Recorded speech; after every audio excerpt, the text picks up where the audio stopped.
Now, if you're a parent and you're watching this, and let's say that you have a kid who has no symptoms. Let's say that you have a kid who has never had been on a medication and they feel totally fine. Here's my question. Why should that kid still get adjusted? Why should a seemingly healthy, symptom-free kid get adjusted? This is my favorite because it goes into the real definition of what is health, anyways. Mm-hmm. Most people are going to define, hey, my kid is healthy because they don't have ear infections, they're sleeping at night, they haven't broken a bone, they're not sick, like they feel and look fine. But if you think about it, that is completely off base of what health actually is. And that's why we're in this problem in the first place. Because you can feel fine and be sick. Like, separate yourself from kids for a second. Think of heart disease. 7 out of 10 people find out they have heart disease by having a heart attack. Mm-hmm.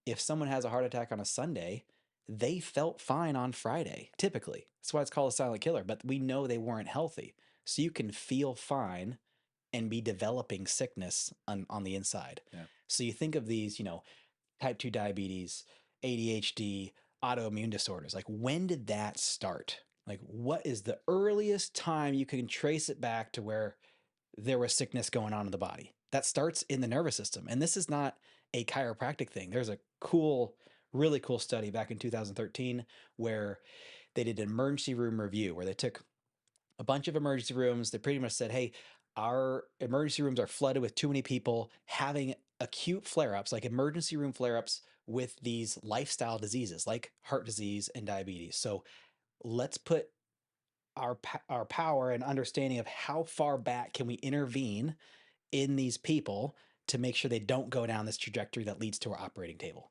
So they traced it back, like the high blood pressure, the high insulin levels, all the way back. And you know what they found? Mm.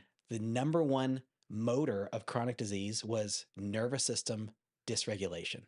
So that can happen all the way from birth. So Yeah. even if something is feeling fine, that doesn't mean it's healthy. You got to look at the structure and how the body functions because, yeah, that can go silent for years. You know what's crazy? Did you guys see there's an article that came out where they're inputting a vagus nerve Yeah, stimulator into people? yeah, man. Can you see Shocking, that? shocking. I'm healthy. This is what's so crazy.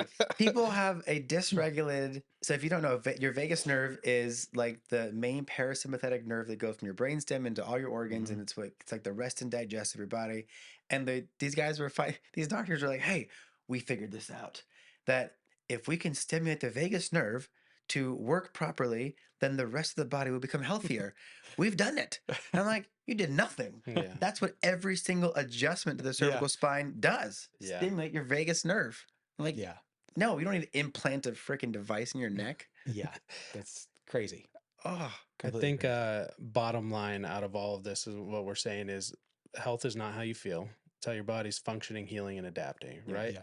And if you switch your mindset on health, then it makes it easier to understand. Even if my kid's not experiencing symptoms yet, we want to maintain a healthy nervous system, which is maintaining your body functioning, healing, and adapting at the highest level possible. Mm-hmm. So that's what we talk about when we talk to parents, why they should be getting their kids adjusted. But I always talk about, because every time I'm sure you guys see it when they're sitting in the waiting room, what do the parents give them so they sit nice and calm? Mm-hmm. Little I, tablet. Yeah. iPad, Yep. tablet, sit on the phone.